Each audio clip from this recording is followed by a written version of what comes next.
This is what to do if your Paga transfer failed but your account was debited.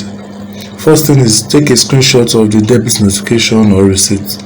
Make sure the transaction reference number, the date, time and amount are clear, visible, like very clear on your screenshot or the receipt. Confirm with the recipient.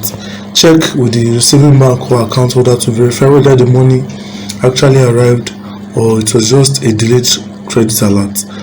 So wait for the automatic reversal window. Most failed transfer debits on Paga auto reverse back into your account within 24 hours. So avoid trying the same transaction immediately to prevent duplicate debit. So the next thing is to contact the Paga customer support. If 24 hours passed without a refund, email the customer service or use the in-app help desk. Include the account's phone number, your transaction ID, and the amount, and also the attached screenshots. So then you need to follow up with the session ID. Ask support for the session ID or to help you trace the transaction.